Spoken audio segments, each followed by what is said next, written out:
Okay, so it's September 25th, 2024, and things are heating up, to say the least.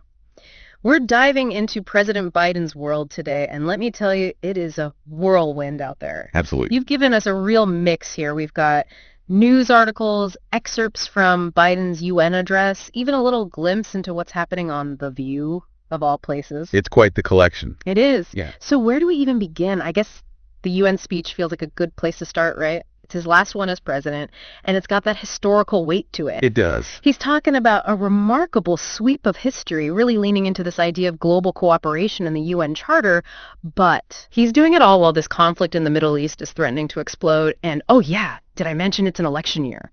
U.S. foreign policy could completely change depending on who wins in 2024. Source 56789. That's a lot to unpack. What do you think? Is this Biden trying to cement his legacy, his vision for the world, even though it feels like things are spinning a little out of control? You've hit the nail on the head. This is a defining moment, no question. Source 57. And you're right to point out that his emphasis on global cooperation at the UN, it feels almost counterpointed, right? Given that the U.S.'s role in the world could drastically change depending on the election results. Source 69. It's almost as if he's reminding everyone, the world, but also maybe voters back home, about the values he sees as fundamental to global stability. And speaking of things potentially spiraling, let's talk about the Middle East, because that's where things get really complicated really fast. Biden is calling for a ceasefire between Israel and Hamas, but we're seeing reports of escalating violence. Source 459. In fact, you sent over a report about 500 people being killed in Lebanon just on Monday, source 9. It's awful. And it feels like things are moving so fast, despite Biden's warnings about a full-scale war being in no one's interest. So is this it? Is this a situation that's just spiraling beyond anyone's control? This is where understanding the complexities of the region is so crucial. Because this isn't just about Israel and Hamas. You've got Hezbollah, which is backed by Iran, adding fuel to the fire. Source 9. This is a web of alliances and historical grievances that make peace incredibly fragile. And if that wasn't enough, it's all happening almost exactly 1 year after Hamas's initial attack on Israel. Source 6. We can almost feel the tension, not just in the Middle East, but here in the U.S. as well. And let's not forget, the 2024 election is right around the corner. Source 6-9. We've got Trump already on the campaign trail, and he is not holding back. He's criticizing Biden's approach to the Middle East, criticizing the U.S.'s involvement in the war in Ukraine. He even wants to pull U.S. troops out of the region entirely. Source 6. So what happens next? What are the potential scenarios here, and how could they reshape, well, everything? Okay, well, first of all, you're right. The upcoming election injects this massive amount of uncertainty into an already incredibly volatile situation. Source 6-9. We're essentially looking at two very different visions for America's role in the world. If Trump were to win, and if he were to actually follow through on these campaign promises, we could see a drastic shift in U.S. foreign policy and the potential consequences for Ukraine, a country that's relying heavily on U.S. support, and for the already delicate balance of power in the Middle East. Source 6-9. It's a lot to think about. It really is. It's almost strange to think about, right? Biden's at the UN advocating for global cooperation, and you've got a former president actively campaigning on a platform that seems to contradict that entirely. And then, just to add another layer to this whole thing, we found out Biden's going to be on The View today, source 8. What's the strategy there? I mean, is this just a publicity stunt, or is there something more to it? Well, what's interesting is that this is the first time a sitting president has appeared live on The View since Obama, source 8. And I don't think this is just about reaching a larger audience. I think it's about reaching a very specific audience. These are everyday Americans, many of whom might be more worried about the price of groceries than the intricacies of foreign policy. So you think he's trying to connect with we the people he mentioned in his UN speech, source 7-8, but in a much more, shall we say, down-to-earth setting? Exactly. I think this appearance is a chance for Biden to show a different side of himself, to appear more relatable, to address the concerns of people who might watch The View, but who might not be following every twist and turn of these international events. It's a risky move, that's for sure, but it could pay off. It makes you wonder if we'll be seeing more of these kinds of appearances as the election heats up, right? It's definitely possible. In our current media landscape, with attention spans shrinking and everyone feeling overwhelmed by information, connecting with voters on a personal level, even through less conventional means, could become absolutely crucial. It really makes you realize that understanding these global events, it's about more than just reading the headlines, isn't it? It's about understanding the human element, the motivations, the choices that are being made, even something like appearing on The View. It could be a carefully calculated move in this really high-stakes game of global politics. And let's not forget Biden's upcoming trip to Berlin. Source 2. This isn't just a casual visit, it's his first official trip to Germany as president. You're right, this is a big deal. The timing is perfect, if you can call it that, given the Middle East conflict and the looming election, right? It feels like every interaction, every word will be scrutinized. We're all looking for clues about his strategy on the world stage. Absolutely. And it's worth remembering the historical weight of this visit, especially when it comes to U.S.-German relations. Source 2-3. Germany has a history of being hesitant about military intervention, but now they're a key player in supporting Ukraine. That's true. And a lot of that shift in stance has to do with Biden's diplomacy. It makes you wonder, how much does the history, the personal connection between Biden and former Chancellor Angela Merkel, Source 3, factor into this whole thing? Personal relationships, they matter a lot on the world stage, especially when you're dealing with issues as complex and potentially divisive as the war in Ukraine. Trust is key, and that trust often comes from years of shared experience and understanding.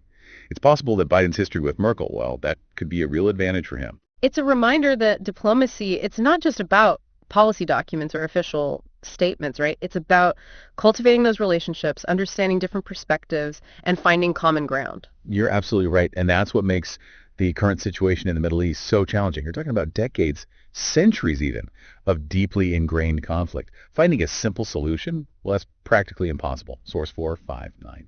It's a complex situation that's playing out in real time. Biden's calling for a ceasefire and advocating for a two-state solution, Source 5. He's echoing the principles of the UN Charter he mentioned in his speech, Source 7. But then you have Hamas, which seems determined to continue fighting. They're outmatched by Israel militarily, Source 4-9. And it just feels like there's no end in sight. Can there be a peaceful resolution when the parties involved have such fundamentally different goals? That's the million-dollar question, isn't it? You've got Israel. They want to protect their citizens from attacks, and understandably so. And then there's Hamas, which governs Gaza. They seem more focused on resisting Israeli occupation, even if it means prolonging the suffering of the Palestinian people. And caught in the middle, you have civilians on both sides who are the ones bearing the brunt of the violence. It was just heartbreaking. It feels like every time there's a glimmer of hope, things just get worse. And to make things even more complicated, we can't ignore Iran's role in all of this. They're backing Hezbollah, and that just adds fuel to the fire. You're right. This is a conflict that doesn't happen in isolation. It's deeply intertwined with regional power dynamics, with the ambitions of nations like Iran, and even with the global fight against terrorism. It's a web of interconnected challenges, and any attempt at a solution has to acknowledge these multifaceted layers. It's just incredibly complex. And if that wasn't enough, we've got the 2024 U.S. election looming over everything. Source 6-9. How does Biden even begin to navigate this web of global crises with the added pressure of a contentious election cycle? That's the tightrope he's walking. Every decision he makes, every word he says, it's not just about addressing the immediate crisis. It's also about shaping his legacy and potentially influencing the outcome of the election. His appearance on The View, his trip to Berlin, his pleas for peace in the Middle East, they're all pieces on a chessboard. He's trying to make strategic moves that serve both his domestic and international agendas. It's a high-wire act, no doubt. And speaking of The View, let's delve a little deeper into that unexpected move. Source 8. On the surface, it seems like a strange choice for a president facing such big international issues, but is there a method to the madness? Remember, we talked about the power of personal connection. Appearing on a show like The View allows Biden to bypass the traditional media channels and speak directly to the American people. He can address their anxieties and make his case for his policies in a way that resonates with their daily lives. It's a reminder that the battle for hearts and minds isn't just fought on battlefields or in diplomatic chambers. It's also fought in living rooms and on television screens. You're absolutely right, and that brings us back to the interconnectedness of it all. What happens in the Middle East doesn't stay in the Middle East. It affects U.S. foreign policy, it influences elections, and ultimately it touches the lives of everyday Americans. It's a lot to process. It can feel overwhelming to try to keep up with all the twists and turns, competing narratives, the sheer volume of information being thrown at us. Which is why it's important to have a framework for understanding these events, to cut through the noise and focus on what really matters: the potential consequences, the underlying motivations, and the long-term implications. It's not just about being informed, it's about being discerning. It really does make you think about the human cost of all of this. We can talk about geopolitics and strategy, but it's the families torn apart by the conflict in the Middle East, the soldiers risking their lives in Ukraine. Those are the stories that really stay with you. It's true. It's easy to get lost in the abstract when we talk about these things, but you're right. These stories are ultimately about people. Remember what Biden said at the UN, his focus on we the people, source 7? It really resonated with me. It's a reminder that these global events aren't just headlines. They have a real human impact. And that actually makes his appearance on The View even more interesting, don't you think? It's like he's trying to bridge that gap between this high-stakes world of international relations and the everyday lives of Americans. He's acknowledging that we, the people, we're not just passive observers. Our opinions, our votes, even our awareness of these events, they all have an impact. Which brings up an interesting question. What can we as individuals even do in the face of such complex global challenges? It's easy to feel powerless, like our voices don't really matter. I hear that a lot, that sense of powerlessness. It's completely understandable. But think back to the beginning of our conversation. Biden's emphasis on the UN Charter, on this idea of collective action, source 7.